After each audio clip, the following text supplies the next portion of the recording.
YouTube ரசிகர்களே, இறைவனை பற்றி நிறைய அறிந்திருக்கிறோம். பரமபத சூரிய மண்டலத்தை அறிவதற்கு முன் யமனேஸ்வரம் ஸ்ரீமான் நாகநாத ஐயங்கார் அவர்களால் சிறு விஷ்ணுவின் தத்துவ மகிமை என்கின்ற 2 நூல்களில் இதனை பற்றி விரிவாக கூறப்பட்டுள்ளது. இதன் சுருக்கமாக இதனை பற்றி 5 நிமிட தொகுப்புரை வழங்கப்பட்டுள்ளது. அதனை கேட்டும் படித்தும் பிறப்பில்லா பெருவாழ்வு பெற்று இன்புறுமாறு அன்புடன் வேண்டுகின்றோம். ஓம் நமோ நாராயணாய. ஸ்ரீமதே ராமானுஜாய நம. நாராயண பரபிரம்மா தத்துவம் நாராயண பரஹ. நாராயண பரஜோதி ஆத்மநாராயண பரஹ.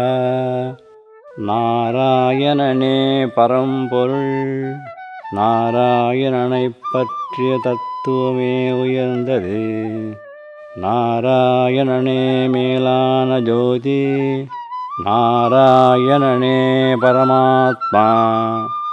சர்வ வல்லமை பொருந்தியவராய், ஜெகத்காரணனாய், சங்கு சக்கர கதாதாரியுடன் கூடியவராய், திவ்ய திருமேனியை உடையவராய், 1000 கோடி சூரிய பிரகாசமாய் உள்ள மேலான பரமபத ஸ்தானத்தில் பகவான் ஸ்ரீமன் நாராயணன் எழுந்தருளி உள்ளார்.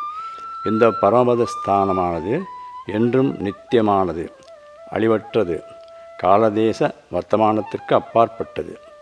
இந்த சூரிய மண்டலத்தில்தான் சகல ஜீவாத்மாக்களும் பிறப்பற்ற தன்மையாகிய மோட்ச சுகத்தை அளிப்பவராய் பகவான் ஸ்ரீமன் நாராயணன் எழுந்தருளி உள்ளார்.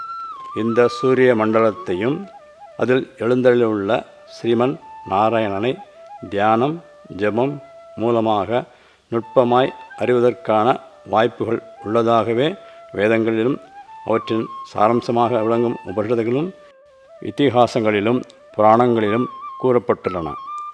ஆனால் அந்த 1000 கோடி சூரிய பிரகாசத்திற்கு ஒப்பான பரமபதமாகிய சூரிய மண்டலத்தை அறிவதற்கு முன் நித்தியமற்றதாய் உள்ள வேறு சில சூரிய மண்டலங்களும் கூறப்பட்டுள்ளன. அவற்றை வரிசைப்படுத்தி நித்தியமான பரமபதத்தை அறியும்படி ஸ்ரீ விஷ்ணு தத்துவ மகிமை என்ற நூலாக அடியேன் இயற்றியுள்ளேன். அதனுடைய சுருக்கத்தை தற்போது அடியேன் வழங்க உள்ளேன். முதலாவதாக, நமது பௌதிக இதயத்திற்கு அருகே வலதுபுறத்தில் ஆத்மீக ஹிருதயம் உள்ளது. தலைகீழாக கவிழ்க்கப்பட்டுள்ள தாமரை மொட்டு போல் உள்ளது.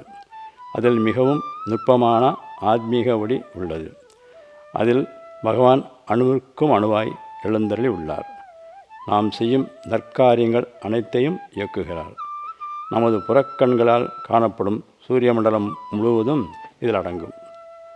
ஒரு சிறிய கண்ணாடியில் ஆகாசம் முழுவதும் தெரிவதை போன்று உள்ளது. இருப்பினும் நமது புண்ணிய பாவங்களுக்கு ஏற்றவாறு இந்த ஆத்ம ஒளி பல ஜென்மாக்களை அடைவதால் இந்த சூரிய மண்டலம் நிலையானது அல்ல. இரண்டாவதாக, நமது புறக்கண்களுக்கு தெரியும் நாம் வாழும் பூமியும் அதனை சூழ்ந்துள்ள 9 கிரகங்களும் அவற்றிற்கு அப்பாற்பட்டுள்ளதும் முக்கியமாக கருதப்படுவதாயும் உள்ள 27 நட்சத்திரங்களும் உடைய சூரிய மண்டலமாகும். இவை அனைத்தும் பிரம்மாவின் பகற்பொழுதாகிய 1000 சதுர் யுகங்களும் முடிந்த பிறகு பகவான் விஷ்ணுவினால் நியமிக்கப்பட்டுள்ள ருத்ரனால் சம்ஹாரம் செய்யப்படுகிறது. எனவே இந்த சூரிய மண்டலம் நிலையானதல்ல. மூன்றாவதாக, பல கோடி அண்டங்களை தன்னகத்தே உடைய மூலப்பிரகிருதியானது பகவானுக்கு சரீரமாய் உள்ளது. அதிலிருந்து மீண்டும் ஒரு பிரம்மாண்டம் வெளிப்படுகிறது. இந்த மூல விதையானது இயற்கையின் சத்வம் ரஜஸ் தமோகுணங்களுக்கு ஏற்றவாறு தேவலோகம் 7ஆகவும் மனுஷலோகம் 7ஆகவும் அசுரலோகம் 7ஆகவும் விரிவடைகிறது.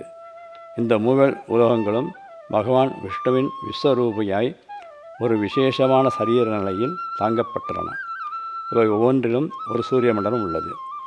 இவையாவும் பகவான் விஷ்ணுவால் நியமிக்கப்பட்ட சிருஷ்டிக்குரிய பிரம்மாவின் ஆட்காலமாகிய 1000 சதுர்யுகங்கள் முடிந்த பிறகு ருத்ரனுக்கு அந்தர்யாமையுள்ள பகவான் விஷ்ணுவால் சம்ஹாரம் செய்யப்படுவதால் இந்த மூவல் உலோகங்கள் அடங்கிய சூரிய மண்டலம் நிலையானதல்ல.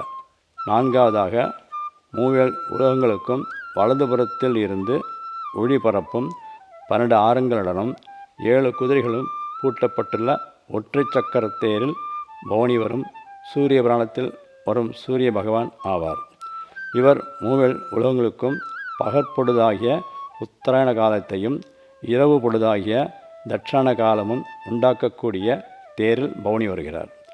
ஆனால் இந்த சூரிய மண்டலம் பிரம்மாவின் ஆயுட்காலமாகிய 1000 சதுர்யுகங்களுக்கு பிறகு ருத்ரனால் சம்ஹாரம் செய்யப்படுவதால் இந்த சூரிய மண்டலம் நிலையானதல்ல. 5வதாக மூலப்பிரதிகளில் உள்ள பிரம்மாண்டங்கள் அனைத்தும் 28,000 கோடி சதுரகங்களை உருவாக்கக்கூடிய பிரம்மவித்துக்கள் கொண்ட மூலப்பிரகிருதி ஆகும் என உபனிஷதுகளும் பிரம்மகர்ப்பமங்கம் என்ற நிகழ்வின் மூலமாகவும் அறியத்தக்கது. எல்லா பிரம்மவித்துக்களும் வெளிவந்த பிறகு எஞ்சியிருப்போராய் உள்ள ஆதிசேஷனை படுக்கையாக கொண்டும் பார்க்கடலில் ஒளிக்கடலில் ஜெகதர்ஷன சிந்தனையுடன் கூடியவராய் சயனநிலையில் எழுந்தருளி உள்ளார். அவரை ஸ்ரீதேவி, பூதேவி, மகாலட்சுமி மற்றும் பிரம்மா, ருத்ரன், விஷக்ஷேனர், நாரதர் போன்ற நித்தியசூரிகளுடன் எழுந்தருளியுள்ளார். அவர்தான் முதல் அவதாரமாக தோன்றிய அனிருத்தன் என்ற வியோகமூர்த்தியுடன் லயமடைகிறார். அதன் பிறகு சங்கர்ஷனர், பிரத்யும்னர் போன்ற மீதமுள்ள வியூகமூர்த்திகள் ஒன்றிடமிருந்து மீண்டும் திருப்பார்கடலில் பகவான் எழுந்தருள வாய்ப்பு உண்டு. இறுதியாக இந்த திருப்பார்கடலுக்கு மேலாக உள்ள பரமபதமானது 1000 கோடி சூரிய பிரகாசத்துடன் கூடியதாய் உள்ளது. இதனுள் தான் பகவான் ஸ்ரீமன் நாராயணன் சங்கு சக்கர கதாதாரிகளுடன் கூடியவராய், திவ்யமானவராய், பொன்மயமானவராய் ஆகிய ஒன்றேயாகிய பரம்பொருளாய் எழுந்தருளியுள்ளார். அவரே பரமாத்மா, அவரே ஜோதிகளுக்கெல்லாம் ஜோதியானவர், அவரே காயத்ரி மந்திரத்தால் போற்றப்படும் பர்கோ தேவன், அதாவது ஒளிமிக்க தேவன். அவரே சகல புவனங்களுக்கும் அதிபதி. அவரிடம்தான் நான் என்ற அகங்காரம் ஒடுங்குகின்றது. அவரே உயர்ந்த தியானத்திற்கு உரியவர். அவரிடம் ஒளியை பெற்றுதான் மற்ற தேவதைகள் பிரகாசிக்கின்றனர். அவரை அடைந்தே ஜீவாத்மாக்கள் அழியாத்தன்மையாகிய மோட்சத்தை பெறுகின்றனர். பகவான் எழுந்தருளியுள்ள பரமபதமாகிய சூரிய மண்டலம்தான் நித்தியமானது, அழிவற்றது, காலதேச பத்தமானத்திற்கு அப்பாற்பட்டது. இதில் எழுந்தருளியுள்ள பகவான் சிவன் நாராயணனே நமக்கு இகபர சுகங்களை அளித்து அறம், பொருள், இன்பம், மோட்சம் எனப்படும் 4 புருஷார்த்தங்களை அளிக்கக்கூடிய உத்தமமான புருஷன். அவரை நீங்கள் தியானம், ஜெபம் முதலியவற்றை மேற்கொள்வதன் மூலமாக ஆக்ஞா சக்கரமாகிய பூர்வ மத்தியில் அறிவீர்களாக. அடியன் நமது குல வழக்கப்படி சந்தியாவந்தனம், காயத்ரி ஜபம், ஓம் நமோ நாராயணாய என்ற அஷ்டாட்சர மந்திரத்தை வடக்கு நோக்கி தவத்தை மேற்கொள்வதன் மூலமாக உண்டான சிறிய ஞானத்தை கொண்டுதான் விஷ்ணுவின் புகழ் பாடக்கூடிய இந்நூலுக்கு ஸ்ரீ விஷ்ணு தத்துவ மகிமை என்று பெயரிட்டுள்ளேன். இந்நூலுக்கு ஸ்ரீரங்க நாராயணர் ஜி.எஸ். சுவாமிகள் மங்களாசாசனம் பாடியுள்ளார். மற்றும் மதுரை புரோஹித வைதிக சபையும் பரமக்குடி வைஷ்ணவ சபையும் யமுனேஸ்வரம் சபையாரும் பாராட்டுகளை வழங்கியுள்ளனர். மேலும் பேராசிரியர் டாக்டர் தாக்கு சவுந்தரராஜன் அவர்களும் செஞ்சொல்லரசு திருப்பாவை செம்மல் புலவர் ஸ்ரீமான் மீனா சீனிவாசன் அவர்களும் நற்சான்றுகளை வழங்கியுள்ளனர்.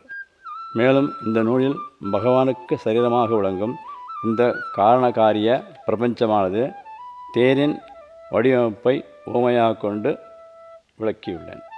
அடியன் எழுதியுள்ள ஸ்ரீ விஷ்ணு தத்துவ மகிமை என்ற இந்த நூலின் மூலமாக ஆழ்ந்த ஞானத்தை பெற்ற ஒரு ஆத்மசாதகன் ஆக்ஞா சக்கரம் எனப்படும் புருவ மத்தியில் மூலாதாரத்தில் உள்ள குண்டலினி சக்தியை சுஷும்னா நாடி மூலம், அதாவது சுழிமணி நாடி கொண்டு வருவதுடன் ஆத்மீக ஹிருதய குகையில் அணுப்பிரவேசமாய் உள்ள பகவானுக்கு உடமையாகிய ஆத்மாவை புருவ மத்தியில் இணைத்து தெய்வீக ஒளியை கொண்டு வந்து பழகுவதன் மூலமாக ஒரு ஆத்மசாதகன் இவ்வுலகில் மிக சிறந்த சாதனைகளை செய்யும் வலிமையை பெறுகிறான். அவனது உள்ளத்தில் எழும் உன்னதமான எண்ணங்களை அவை குடும்பத்தை பற்றிய விஷயங்களாயினும், கல்வி, செல்வம், வீரம் ஆகியவற்றை பற்றிய விஷயங்களாயினும், உயர் பதவி பெறுவதின் நோக்கமாகினும் அதை அவ்வாறே பெறுகிறான். மொத்தத்தில் அவன் தனது உள்ளத்தில் எழும் உன்னதமான எண்ணங்களை உலக நிகழ்வுகளாக மாற்றியமைக்கும் வலிமை பெறுகிறான். அவ்வாறு ஒரு ஆத்மசாதகன் உருவானால் அதுவே அடியன் செய்த பெரும் பாக்கியமாக கருதுகிறேன். ஸ்ரீகிருஷ்ணார்ப்பணம். இந்த நூலின் பிரதி தங்களுக்கு வேண்டுமானால் தங்களின் முழு விலாசத்தை ஸ்ரீமான் நாகநாத ஐயங்கார் 8637440864 என்ற எண்ணிற்கு வாட்ஸ்அப் செய்யவும். நன்றி.